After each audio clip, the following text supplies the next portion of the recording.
उस स्थान से सबसे नजदीक जो भी घाट हो उस घाट पर स्नान कर लेवे, क्योंकि अमृतत्व समूचे जल में है। आप कहीं भी स्नान करें, जो अमृत तत्व है वो तो जल में समा गया है। प्रयागराज में गंगा, यमुना और संगम के किनारे जो कई प्रमुख घाट स्थित है, जो स्नान के लिए भी प्रसिद्ध है, इन घाटों का उल्लेख मत्स्य पुराण में भी किया गया है। गंगा तट पर स्थित दशाश्वमेध घाट हो, जो कि दारागंज के पास है, इस घाट का उल्लेख पुराणों में मिलता है। इसके अतिरिक्त राम घाट, त्रिवेणी संगम घाट, सरस्वती घाट, मनकामेश्वर घाट, अरेल, गऊ घाट, बलुआ घाट, ककरहा घाट, शंकर घाट, शहीद चंद्रशेखर आजाद घाट, ये घाट भी श्रद्धालुओं के बीच काफी प्रसिद्ध है, जहां लोग पुण्य लाभ के लिए स्नान करने के लिए आते हैं। गऊ घाट, बलुआ घाट और ककरहा घाट यमुना तट पर स्थित है। प्रयागराज में पवित्र नदियों पर बने इन घाटों पर स्नान दान करने का बड़ा महत्व बताया गया है। सनातन आस्थावान यहां आकर पुण्य लाभ अर्जित कर सकते हैं। पवित्र डुबकी लगाने का क्रम निरंतर जारी है और ये देखिए, साधुओं के द्वारा जो जल में अटखेलियां की जा रही हैं, क्योंकि ये उत्सव का माहौल है, ये धर्म का उत्सव है, ये अध्यात्म का उत्सव है। एक ओर पृथक श्रद्धालुओं के द्वारा, आमजनों के द्वारा स्नान किया जा रहा है, वहीं दूसरी ओर जो साधु सन्यासी हैं, संत हैं, उनके द्वारा डुबकी लगाई जा रही है। और सभी के सभी इस क्षण, इस समय, इस विशेष तिथि, इस विशेष नक्षत्र में स्नान कर अभिभूत हो रहे हैं, हर्षित, उल्लासित और आनंदित हो रहे हैं।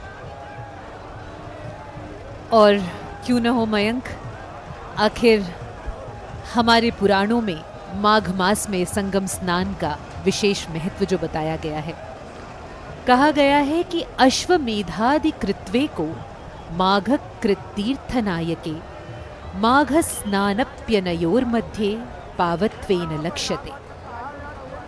अग्निपुराण में कहा है कि गवाम कोटि प्रदानाद्यात् प्रत्यहम तस्य यत् फलम प्रयागे माघ मासे तु एवमाहुर मनीषिणः। और इसी कामना से लाखों करोड़ों लोग कुंभ में आते हैं, यहाँ स्नान करते हैं। यह पुराणों की ही गाथा का परिणाम है कि माघ में संगम में श्रद्धा और विश्वास का उल्लासपूर्ण वातावरण दिखाई पड़ता है। और यह शोभा यात्रा श्री पंचायती अखाड़ा नया उदासीन निर्वाण अखाड़ा, उदासीन अखाड़े, उदासीन संप्रदाय के 3 अखाड़ों में यह सर्वप्रथम अखाड़ा यहाँ आज शोभा यात्रा में हमें नजर आ रहा है। उदासीन अखाड़े के जो अनुयायी होते हैं वो ओम की पूजा करते हैं, और उदासीन संप्रदाय के भी 3 अखाड़े हैं। बैरागी संप्रदाय के ये अभी आप जो अपने टेलीविजन स्क्रीन पर देख रहे हैं, उदासीन अखाड़े के तहत उदासीन पंचायती बड़ा अखाड़ा, उदासीन पंचायती नया अखाड़ा और निर्मल अखाड़ा शामिल है। और उदासीन पंचायती नया अखाड़े के बारे में अगर बात करें तो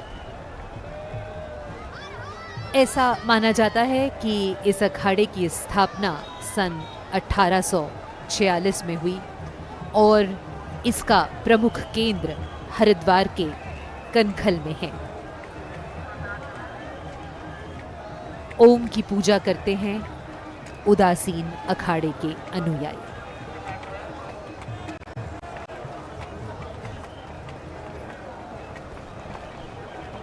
और ये श्री पंच निर्मोही अनी अखाड़ा की शोभा यात्रा संगम तट की ओर बढ़ते हुए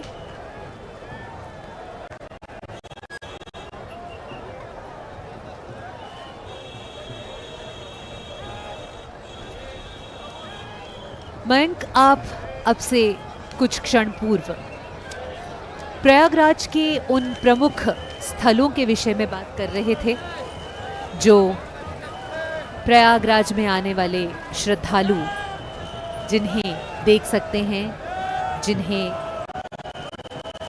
जिनका पुण्य लाभ उठा सकते हैं। तो प्रयाग को तो कहा ही तीर्थराज प्रयाग गया है, और जैसा कि हम सब जानते हैं, प्रयाग के विषय में पद्म पुराण में कहा गया है कि गंगा यमुनयोर मध्ये यत्र गुप्ता सरस्वती प्रयाग सतु विज्ञेयः सर्व पापम प्रणाशनः। सर्व पापों का नाश करने वाली प्रयाग राज की यह भूमि। प्रयाग में 12 माधव और विष्णुपीठ भी हैं, क्योंकि ऐसा माना गया है कि प्रयाग के मुख्य देवता भगवान विष्णु हैं और इन्हीं को भिन्न भिन्न नामों से जाना जाता है। तीर्थराज प्रयाग क्षेत्र में 8 नायकों का उल्लेख पाया जाता है, और यह श्लोक इन 8 नायकों के विषय में बतलाता है कि त्रिवेणी माधवम सोमम भरद्वाजं च वासुकीम वंदे अक्षयवटम शेषम प्रयागम तीर्थनायकम। त्रिवेणी, माधव, सोम, भरद्वाज, वासुकी, अक्षयवट, शेषनाग और प्रयाग, ये 8 नायक कहे गए हैं। और प्रयाग क्षेत्र की 8 दिशाओं में त्रिवेणी और अक्षय के निकट पूर्व और ईशान कोण के मध्य 12 माधवों के स्थान बताए गए हैं।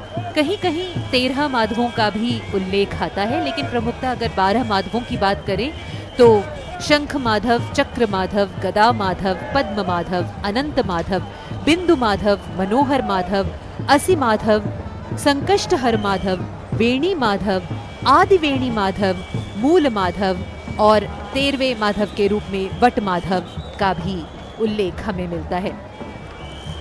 अब से कुछ क्षण पूर्व जिस पंचक्रोशी परिक्रमा के विषय में मयंक बता रहे थे, पद्म पुराण में ऐसा उल्लेख आता है कि प्रयाग क्षेत्र का विस्तार 5 कोस है, और यह पद्म पुराण के श्लोक से स्पष्ट है कि पंचक्रोशात्मकम क्षेत्रम षट्कोणम विश्वतोन्नम। तात्पर्य यह है कि प्रयाग का क्षेत्र 5 कोस है, और इसके षट्कोण का अर्थ है गंगा के 2 कूल, यमुना के 2 कूल और गंगा यमुना की मिश्र धारा के 2 कूल। इस प्रकार कुल मिलाकर 6 कूलों वाला यह उत्तम क्षेत्र है प्रयागराज।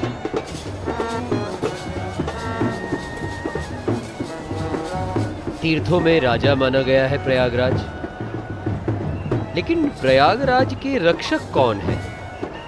उल्लेख प्राप्त होता है कि ब्रह्मा उत्तर से प्रयागराज की रक्षा करते हैं, वहीं विष्णु प्रयागराज की वेणी माधव के रूप में रक्षा करते हैं, बरगद के रूप में शिव प्रयागराज की रक्षा करते हैं, इंद्र हमेशा प्रयागराज की रक्षा करते हैं। इसी कारण इसे इंद्र क्षेत्र के नाम से भी जाना जाता है। यही प्रयागराज की महानता है। प्रयागराज की महानता के बारे में जानने से ही माना जाता है मनुष्य को मुक्ति मिल जाती है। यहाँ अक्षयवट है, जैसा कि अभी अभी आपने बताया। यहाँ नागवासुकी मंदिर है, और इन सभी तीर्थ स्थानों के दर्शन के लिए करोड़ों की संख्या में श्रद्धालु उमड़ रहे हैं इस महाकुंभ मेले में। मेले की अगर बात करें, मेले की व्यवस्था की अगर बात करें, कुल 5 क्षेत्रों में बटा है ये महाकुंभ नगर। पहला क्षेत्र तेलियारगंज, जिसमें 5 सेक्टर्स हैं, सेक्टर 6 से लेकर सेक्टर 10। वहीं दूसरा क्षेत्र झूसी है, जहां सेक्टर 11 से लेकर 22 और सेक्टर 5 है।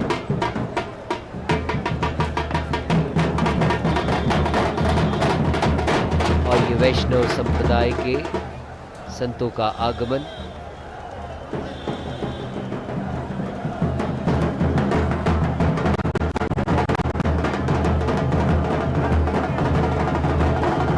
तीसरा क्षेत्र संगम क्षेत्र है, जहां सेक्टर 3 और 4, यही इसी सेक्टर में हमारे दूरदर्शन का पीसीआर और कमेंट्री बूथ भी बनाया गया है। चौथा क्षेत्र परेड ग्राउंड है, जहां सेक्टर 1 और 2 है। वही पांचवा और अंतिम क्षेत्र नैनी के अरेल में, जहां सेक्टर 23, 24 और 25 इन क्षेत्रों को जोड़ने के लिए 30 पुल बनाए गए हैं ताकि आवागमन सुगम हो सके।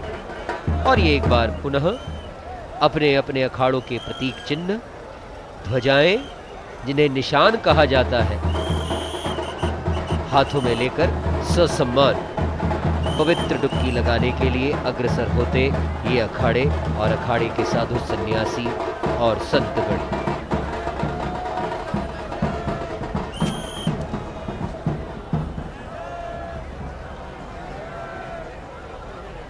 अखाड़ों की यह शोभा यात्राएं, जिनमें हम शैव संप्रदाय के अखाड़ों की कुछ शोभा यात्राएं देख चुके हैं, वैष्णव संप्रदाय के अखाड़ों की भी कुछ शोभा यात्राएं देख चुके हैं, और अब उदासीन संप्रदाय के अखाड़ों की शोभा यात्राएं हैं।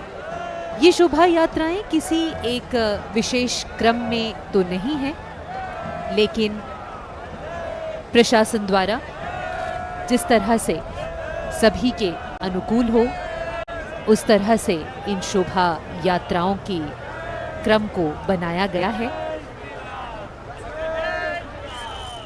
और जनसाधारण इन शोभा यात्राओं को देखने के लिए, इनके पुण्य लाभ को पाने के लिए सदैव लालायित रहता है।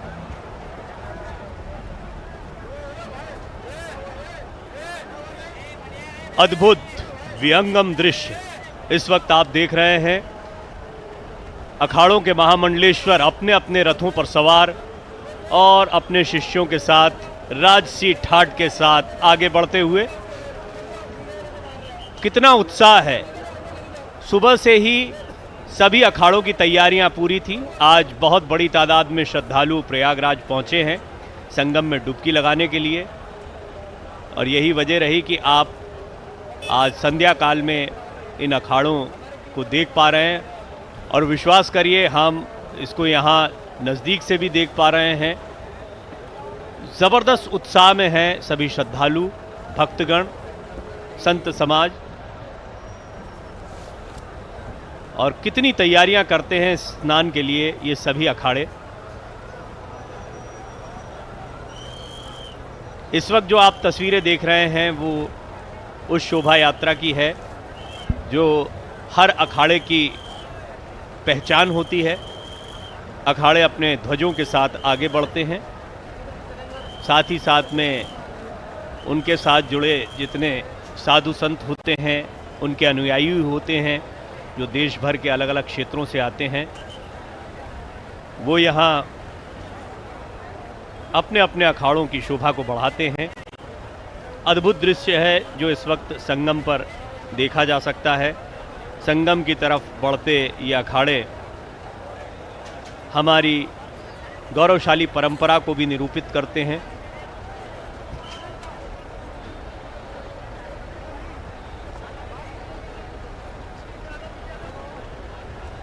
आज मौनी अमावस्या के दिन महाकुंभ में लोगों की तादाद अद्वितीय, अकल्पनीय है। दूरदर्शन ने आपको दिखाया किस तरह से पूरे प्रयाग को जब हम देखते हैं तो उसमें जहां नज़र दौड़ाएंगे वहां श्रद्धालुओं की बड़ी तादाद आप पाएंगे। कल देर रात से ही श्रद्धालु संगम पर पहुंचने लग गए थे, बल्कि कल शाम 7 बजे से डुबकियां लग रही थीं। हालांकि संगम में पवित्र स्नान करने का ये सिलसिला कभी थमता नहीं है। जब तक कुंभ चलेगा तब तक ये सिलसिला चलता रहेगा। हाँ, ज़्यादा से ज़्यादा यदि एक समय की बात होती है तो मौनी अमावस्या वो दिन होता है जब श्रद्धालुओं की ऐसी मान्यता है, और ये आज की मान्यता नहीं है,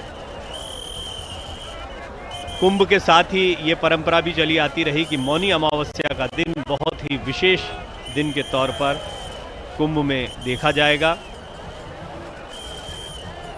मौन की अपनी शक्ति होती है और मौनी अमावस्या को मौन की इसी शक्ति से जोड़कर भी देखा जाता है। हालांकि इसे मनु नाम से भी जोड़कर देखा जाता है और उतना ही प्राचीन इसके महत्व को माना जाता है। हालांकि हम मान्यताओं और आस्था को बहुत महत्व देते हैं और ये हमारी पहचान भी है। स्वामी विवेकानंद भी इस बात को कह चुके हैं कि दुनिया में ऐसा विश्वास कहीं और देखने को नहीं मिलता जो भारत के एक छोटे से बच्चे में देखने को मिल जाएगा। दुनिया भर में बहुत सारे सवालों तर्कों के बाद ईश्वर के प्रति श्रद्धा का जागरण होना एक बड़ा दुष्कर कार्य है, जो कि भारत की पावन धरा पर पैदा होने वाले किसी भी बच्चे को बड़ी सहजता से मिलता है, क्योंकि ये संस्कार हमारी संस्कृति और परंपरा का अभिन्न हिस्सा है। और उसी ऐतिहासिक विरासत को आज आप यहाँ प्रयागराज में देख पा रहे हैं। कितनी सुंदर ये तस्वीरें हैं, इतने सुंदर दृश्य हैं। सुबह से ही आज अखाड़ों ने अपनी तैयारी की थी और ये बड़प्पन है। देखिए, आज का दिन अखाड़ों के लिए होता है। अमृत स्नान, जिसे पहले शाही स्नान भी कहा जाता था, का महत्व इन अखाड़ों के स्नान से ही होता है। ये उसकी पहचान होते हैं और आज पूरे दिन इनके स्नान का इंतज़ार किया जाता है। सामान्य स्नान तो आम दिनों में भी चलते रहते हैं, लेकिन आज जब ये साधु संत स्नान करते हैं तो ऐसा माना जाता है कि इसका पुण्य लाभ श्रद्धालुओं को भी मिलता है। और यही वजह है कि जिस समय सभी अखाड़े स्नान करने के लिए आ रहे हैं, नागा साधु स्नान करने के लिए आ रहे हैं, उसी समय भक्तगणों की भी ये तीव्र इच्छा होती है कि उन्हें भी स्नान करने का सुअवसर मिले। और यहाँ आप ऐसे कई श्रद्धालुओं को देखेंगे।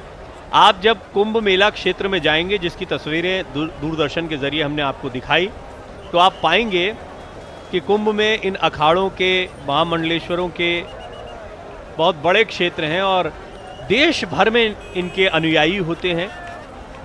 और देश भर के ये अनुयायी कई दिनों से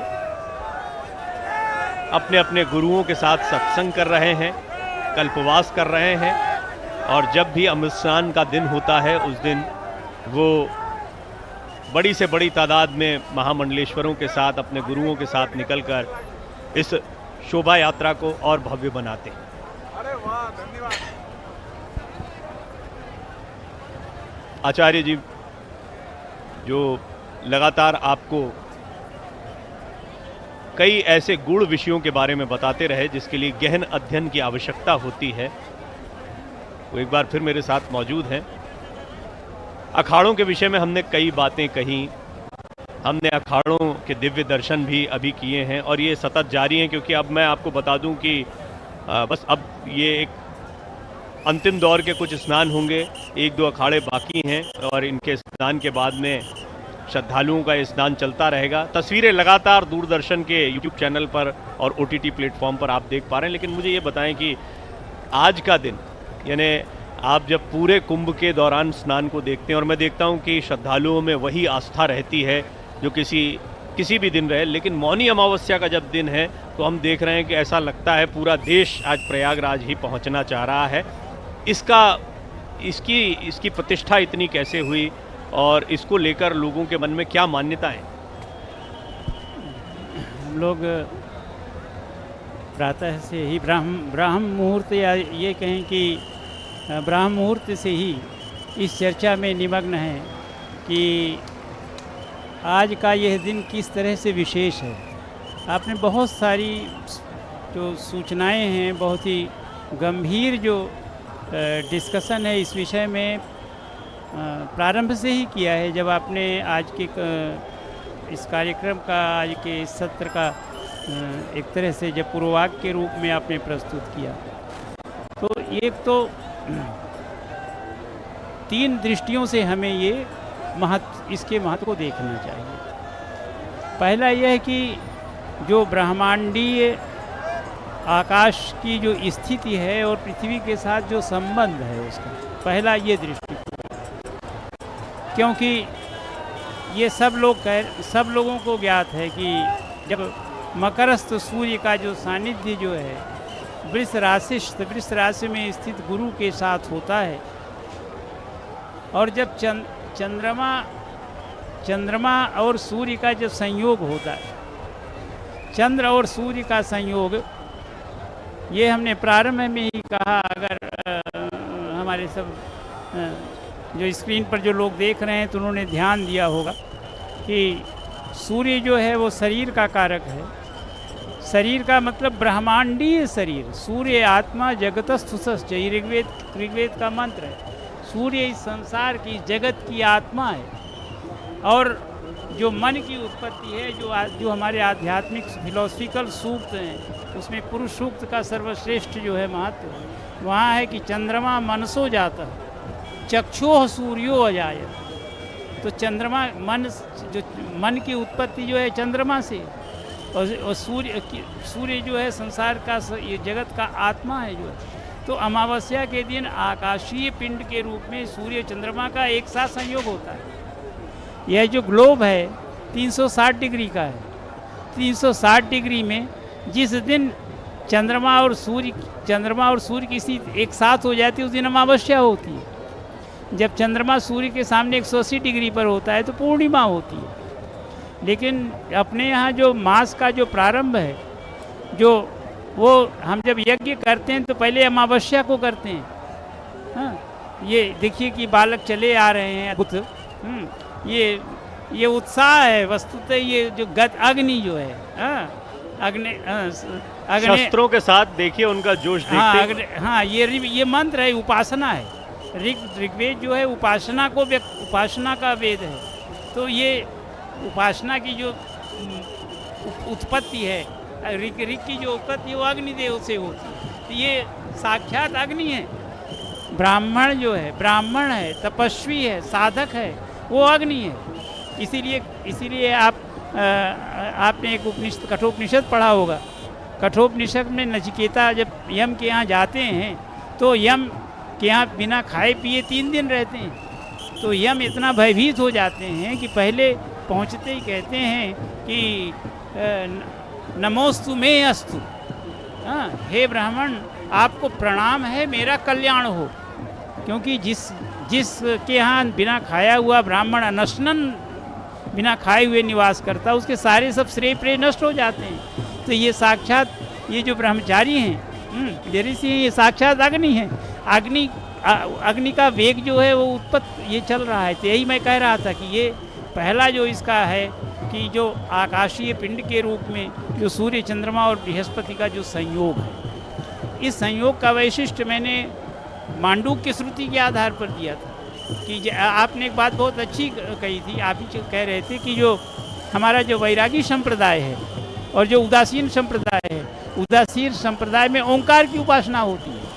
ओंकार की उपासना ओंकार के रूप में नहीं होती, वो ब्रह्म के रूप में होती है।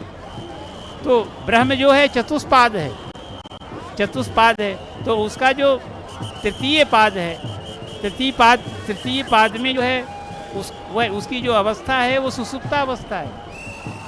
प्रथम पाद में जो है वो जागृता अवस्था है। हम लोग जो हैं जो मनुष्य सामान्य प्राणी हैं वो ओंकार की उपासना करते हैं, तो वो ज़्यादा से ज़्यादा प्रथम पाद तक रहते हैं। तो हम इसी लोक में अपने पुण्य को बढ़ाते रहते हैं। जो ओंकार की द्विमात्रा से उपासना करते हैं वो उसकी उपासना में स्वप्नावस्था में जाते हैं। लेकिन ये जो मौनी अमावस्या का जो स्वरूप है ये ब्रह्म का तृतीय पाद है। आज के दिन पुण्य अर्जित कर लेने से जो तपस्वी है, जो साधक है, जो शुद्ध चित्त मन वाला जो व्यक्ति है, वह इस भगवती गंगा के सानिध्य में आदित्य लोक को प्राप्त हो जाता है, ब्रह्म के तृतीय स्वरूप को प्राप्त हो जाता है। तृतीय स्वरूप के प्राप्त होने से उसको जो है वो अमृतत्व लोक की प्राप्ति हो सकती है आदित्य के अनुग्रह से। तो एक इस दृष्टि से महत्वपूर्ण है। तीसरा क्या है, तीसरा बार बार अभी हमारे शुक्ल जी चर्चा कर रहे थे कि आज तपस्वी साधक देवता क्या, आज तो इस भूमि का प्राणी देवमय हो गया है। हम जो एक दूसरे व्यक्ति का दर्शन करते हैं तो हमारे जो कलुष हैं हाँ वो दूर होते हैं, क्योंकि हमको एक दूसरे में देवत्व दिखाई देता है।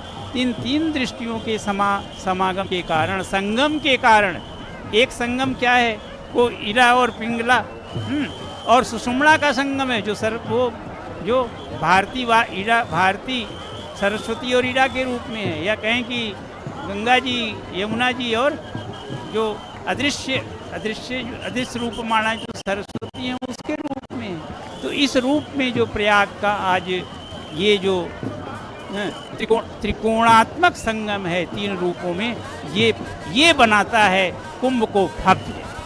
आपने कितना सुंदर विवेचन किया, और ये इसकी सुंदरता को और अगर, क्योंकि आपका अध्ययन गहरा है और निश्चित ही उसके लिए बहुत, ये कहा भी जाता है कि सनातन परंपरा को जानना है तो उसका सम्मान करना, उसकी परंपराओं पर चलना तो आवश्यक है, लेकिन उसका अध्ययन करना और गहराई तक अध्ययन करना, उसको समझना, जीवन में उतारना भी उतना ही आवश्यक है। इसको अगर और सरलीकृत करके हम समझें आज की भाषा में, तो हम एक ऐसे दौर में जी रहे हैं जहां भोग विषयक बातों को बहुत महत्व दिया जाता है, और उसकी तरफ हम देखते हैं कि लोग भागते भी दिखाई देते हैं। और जब हम ये बात कर रहे हैं तो हम निर्मोही अखाड़ा को देख रहे हैं, तो निर्मोही जैसा शब्द बताया जाता है, लोभ मोह ये सभी भोग से संबंधित चीज़ें हैं और स्थूल जगत की कारक हैं। जबकि जिस विषय में अभी आचार्य जी ने आपको बताया, मन का कारक जो हो, आत्मा का कारक जो हो, यानी सूक्ष्म का कारक जो भी कुछ है, वो अध्यात्म की विषय वस्तु है। हालांकि इसी को लेकर अद्वैत से लेकर बहुत सारी धारणाएं रहीं, और इस चर्चा को बहुत गंभीर ना बनाते हुए ये सुंदर दृश्य भी देखिए। हाँ। क्योंकि एक बात ये भी है कि जीवन में क्रियात्मक रूप से प्रैक्टिकली हम जो कुछ करते हैं, वो हमें जो कुछ सिखा जाता है वो बहुत गूढ़ अध्ययन से, बहुत चीज़ों से। इसीलिए हम कई लोगों को, कई साधु संतों को संतों के सानिध्य में आने के बाद आनंद में देखते हैं, और वो आनंद यहाँ स्नान करते हुए इस संत समाज में स्पष्ट तौर पर देखने को मिलता है। जब अपने अखाड़ों के साथ, अपने गुरुओं के साथ ये संगम में आते हैं, डुबकी लगाते हैं, तो देखिए कितने उत्साहित होते हैं, कितने चहकते हुए दिखाई देते हैं, जैसे इस समय का बड़े लंबे समय से इंतज़ार कर रहे थे। अस्त्रों शस्त्रों को घुमाते हैं और दिखाते हैं कि देखिए ये हमारा अखाड़ा है। वो जानते हैं देश ही नहीं पूरी दुनिया में लोग उन्हें इस वक्त देख रहे हैं, और अपना वैभव, अपना ठाठ एक तरह से वो दिखाते हैं।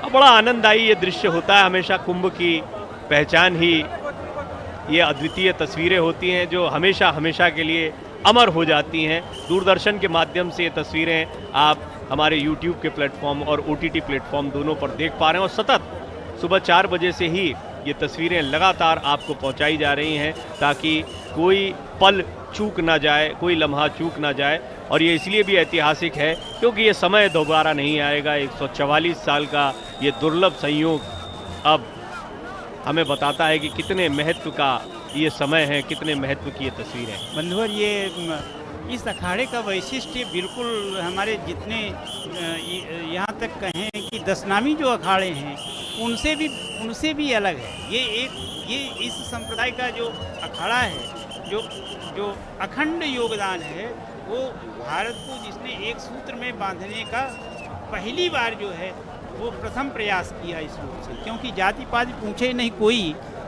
हरि को भजे सो हरि का होई, ये बात तो सब कहते थे, लेकिन पहली बार भगवान रामानंद ने जो है एक और जो है वो किसको, कबीर के रूप में एक शिष्य को प्राप्त किया। और ये हम देख रहे हैं खली को भी, और ये भगवा बिल्कुल बांध कर निकले हैं। लंबे चौड़े कद के बहुत ही मशहूर पहलवान रहे हैं खली, वो भी अध्यात्म के रंग में रंगे नज़र आ रहे हैं, और निश्चित ही वो किसी अखाड़े के साथ में आ रहे हैं। और देखिए, अखाड़ा शब्द से ही पहलवान जो है वो आपको याद आता है, और अखाड़ों का एक वर्तमान स्वरूप भी आपको देखने को मिल रहा है। और अखाड़ों का जो तात्पर्य था उसको सजीव करते भी रहे हैं साधु संत समाज, यानी शक्ति और भक्ति दोनों को साथ में लेकर चलना, शस्त्र और शास्त्र दोनों को साथ में लेकर चलना। कितना आनंद का ये पल है जिसको इस वक्त हम तस्वीरों के जरिए देख पा रहे हैं। और यहाँ पर उतने ही उत्साह में श्रद्धालु आपको दिखाई देंगे। अभी भी बड़ी तादाद में प्रयागराज में श्रद्धालुओं के पहुँचने का सिलसिला सतत जारी है और ये सिलसिला अभी आने वाले स्नान तक भी जारी रहेगा। हालांकि आज जिस तरह से लोगों की तादाद बहुत ज़्यादा हुई तो इसको लेकर निवेदन किया जा रहा है कि अमृत स्नान जैसे दिन जो है उस पर आना सभी चाहते हैं, लेकिन सभी उसी पल स्नान कर पाएं ये भी एक बड़ा चुनौतीपूर्ण और दुष्कर कार्य हो जाता है। ऐसे में आपको सड़कों पर कई बार लोगों की बहुत लंबी लंबी कतारें भी देखने को मिलती हैं और ये सहज है जब आप देखते हैं कि चलने का कष्ट है या बहुत परिश्रम हो रहा है, लेकिन जैसे ही संगम के किनारे श्रद्धालु पहुंचते हैं उन्हें वो प्राप्ति हो जाती है जो उस कष्ट के महत्व को बताती है कि वो कष्ट ना मिला होता तो ये आनंद ना होता जो आनंद वो महसूस कर रहे हैं। और उनकी सुरक्षा का विशेष ध्यान रखते हुए प्रशासनिक व्यवस्थाएं भी चाक चौबंद हैं। मैं पुलिस प्रशासन का विशेष धन्यवाद करता हूं और उनकी कर्मठता को भी देखता हूं कि लगातार जवान लगे हुए हैं। और आप देखेंगे हर जगह जहां आपको श्रद्धालु दिखाई देंगे, हर जगह जहां पर आपको महामंडलेश्वर या साधु संत समाज के लोग दिखाई देंगे, वहां पर आपको पुलिस बल, सुरक्षा बल भी मुस्तैदी से तैनात दिखाई देंगे। एनडीआरएफ के जवान आपको तैनात दिखाई देंगे, अलग अलग विभागों के जवान तैनात दिखाई देंगे। और ये बड़ी तादाद में जो अलग अलग फोर्सेस को लगाया गया है उसकी वजह यही है कि सुचारू रूप से, निर्बाध रूप से ये महाकुंभ इसी तरह चलता रहे और इसमें अमृत स्नान के लिए या अन्य स्नानों के लिए आने वाले श्रद्धालुओं को वो पुण्य लाभ मिले जिसका सपना संजय वो प्रयागराज की धरती पर आते हैं।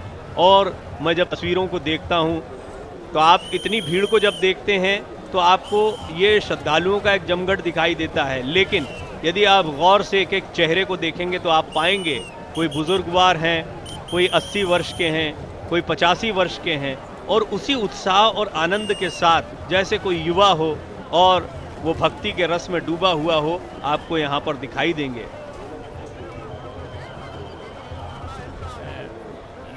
मैं कह रहा था कि हमारे जो निर्मोही अखाड़ा का जो समूह है वस्तुतः ये पहला एक तरह से परंपरा है कि अखाड़े में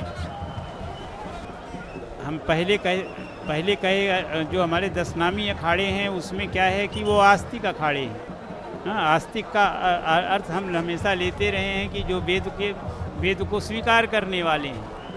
हाँ, नास्तिको वेद निंदकः करके अन्य को जो है हम संप्रदाय में नहीं लेते, क्योंकि जब हम पंचो देवोपासना में प्रवृत्त होते हैं अपने आश्रम में या अखाड़े में जो विग्रह की स्थापना करते हैं तो विग्रह की प्राण प्रतिष्ठा और पूजन का जो क्रम है वो वेदानुसार ही होता है। लेकिन ये पहला जो हमारे जो रामानंदीय जो निर्मोही अखाड़ा का जो स्वरूप है, इन्होंने वेदानुकूल जो है वो शास्त्र मार्ग को तो प्रवृत्त किया ही, लेकिन ऐसा नहीं था कि जिनकी वेद की सत्ता में जिनकी गति नहीं थी या जो नहीं मानते थे, हाँ, वह ऐसे जो हैं कबीर और रैदास को भी उस परंपरा में उन्होंने उपस्थित किया। तो एक तरफ से सगुण परंपरा भी एक ही अखाड़े में और उसमें निर्गुण परंपरा भी एक ही अखाड़े में, इस रूप में जो है हमारे रामानंदी जो अखाड़े की जो अणियाँ हैं जिसमें कि 9 मतलब समूह उसके विशेष रूप से माने जाते हैं और उसमें से ये निर्मोही अखाड़ा जो है एक तरह से प्रधान पीठ के रूप में है। हाँ, यहाँ इसमें मैं अभी देख रहा था कि उत्सव में इसमें काशी के जो प्रतिष्ठित सतुआ बाबा आश्रम है उसके महंत भी जो है अपने समूह के साथ यहाँ उपस्थित हुए थे स्नान के लिए। तो ये वैष्णव अखाड़ा या वैरागी अखाड़े के क्रम में जो ये 3 अखाड़े हैं उनमें हमें श्री पंच रामानंदी निर्मोही अखाड़ा और श्री पंच रामानंदी निर्वाणी अखाड़ा जो ये, अब निर्वाणी शब्द से एक और तो हम वहाँ भी देखते थे कि वो शैव परंपरा का भी अखाड़ा है। निर्वाणी का शाब्दिक अर्थ तो सब सबको प्रतीति होता है कि निर्वाण को प्रदान करने वाला, मोक्ष को प्रदान करने वाला, अमृतत्व की प्राप्ति कराने वाला, लेकिन ये वैष्णव परंपरा में है। इसको भारत के विज्ञान को समझने के लिए अखाड़ों का विज्ञान समझना बहुत ज़रूरी है। अगर आप ध्यान दें तो लगभग 2000 साल पहले हम विग्रह उपासना में उस तरह नहीं प्रवृत्त थे जितना आज प्रवृत्त हैं। तो सबसे पहले प्राचीनतम जो हमारे विग्रह परंपरा का प्रारंभ होता है वो दो में होता है। एक तो शैव परंपरा में होता है, दूसरा वैष्णव परंपरा में होता है। तो वैष्णव परंपरा में जो हमारे पास पहली संहिता मिलती है, जिसको हम सात्वत संहिता कहते हैं या पौष्कर संहिता कहती हैं, ये इस समय सतुआ बाबा जी जो हैं, जो श्री मणिकर्णिका घाट के पास जिनका आश्रम है, ये विद्या के क्षेत्र में बहुत योगदान करते हैं काशी में। तो वो स्नान के लिए यहाँ उपस्थित हुए हैं। यहाँ मुझे इनसे बातचीत का सौभाग्य मिला, बड़ी आनंददायी बातचीत रही, काफ़ी कार्य कर रहे हैं। और आप जब अखाड़ों के विषय में कह रहे थे तो हमें ये भी देखना चाहिए कि भारत जो है उसकी सुंदरता यही है कि प्राचीनता और अध्यात्म की विरासत के साथ साथ आप देखिए भौतिक समृद्धि के तौर पर भी देखा जाए, विज्ञान के क्षेत्र में उपलब्धियों के तौर पर भी देखा जाए, रक्षा क्षेत्र में जिस तरीके से हम आगे बढ़ रहे हैं, खुद को मजबूत कर रहे हैं, आत्मनिर्भर बना रहे हैं, इन क्षेत्रों में भी देखा जाए तो भारत ने उल्लेखनीय प्रगति की है। और आज संपूर्ण विश्व अध्यात्म के क्षेत्र में तो हमेशा से भारत को ही केंद्र मानता रहा है, लेकिन अन्य क्षेत्रों में भी अब भारत की तरफ पूरी दुनिया की निगाहें हैं। विश्व की बड़ी से बड़ी शक्ति आज भारत को संभावनाओं से भरे देश के तौर पर देखती है। और भारत को विश्व गुरु यूं ही नहीं कहा जाता, हालांकि गुरु परंपरा जो भारत में देखने को मिलती है, गुरुओं के प्रति श्रद्धा जो भारत में देखने को मिलती है, वो स्पष्ट तौर पर इस ओर संकेत करती है कि गुरु शब्द की महिमा, गुरु शब्द का आदर जिस भाव से भारत में होता है, वो भाव दरअसल उसे विश्व गुरु की श्रेणी में रखता है। और अन्य क्षेत्रों के साथ साथ आध्यात्म जिस क्षेत्र में हम हमेशा दुनिया के लिए एक आशा की किरण रहे, दुनिया के जितने दर्शन रहे वो इस भारत की पावन धरा से निकले और फिर विस्तारित प्रसारित होते हुए अन्य भाषाओं में दुनिया भर में प्रचारित हुए। और ये बड़ा सुख का विषय है कि भारतीय दर्शन का जो उपयोग हुआ या भारतीय दर्शन का जो फायदा हुआ वो विश्व के लगभग समस्त देशों और समस्त प्राचीनतम दर्शन शास्त्रियों को हुआ। भारत में जिन्हें आप साधु संत के तौर पर आज देखते हैं, ये दरअसल वही वैज्ञानिक, वही दर्शन शास्त्री हुए जिन्होंने शोध के क्षेत्र में बहुत महत्वपूर्ण योगदान दिया।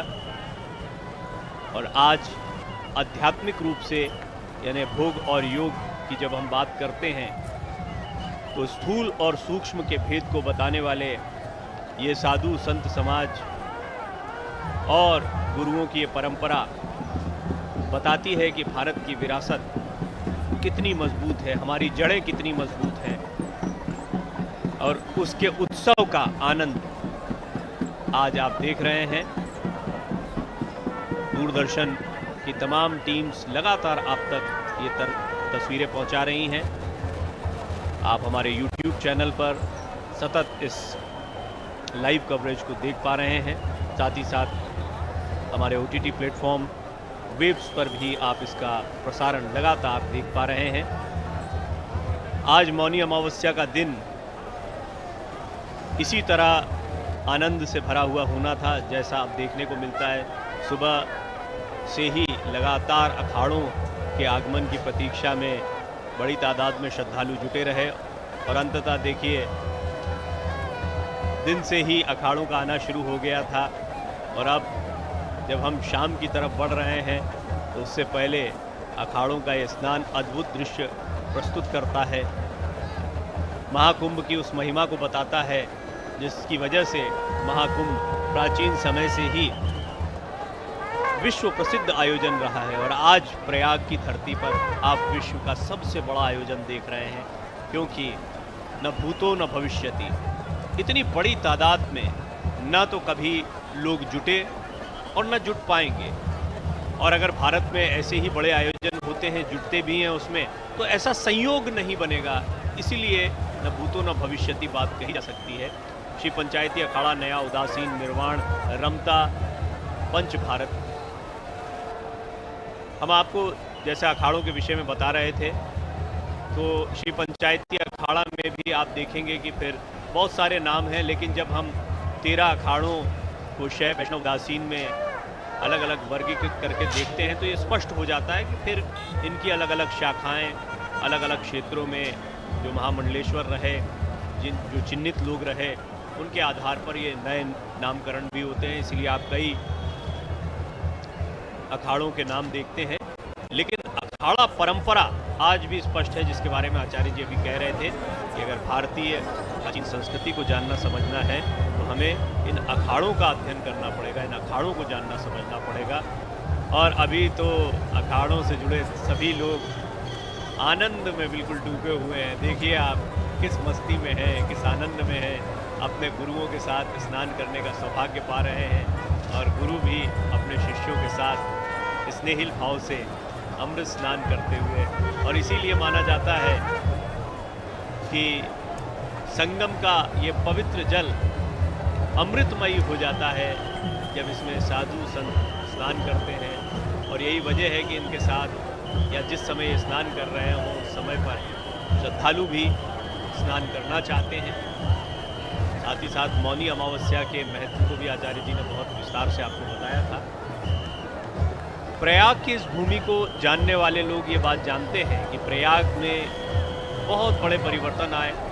अगर हम इंफ्रास्ट्रक्चर की बात करें तो प्रयाग को इतनी बड़ी जनसंख्या या इतनी अधिक तादाद में आने वाले श्रद्धालुओं के लिए तैयार किया गया। निश्चित ही दुनिया में कहीं भी इस तादाद में लोग पहुँचें तो आपको भीड़ या लोगों की तादाद देखने को मिलेगी। ये सुंदर तस्वीरें, सुंदर दृश्य आपको लगातार देखने को मिल रहे हैं। कुंभ क्षेत्र में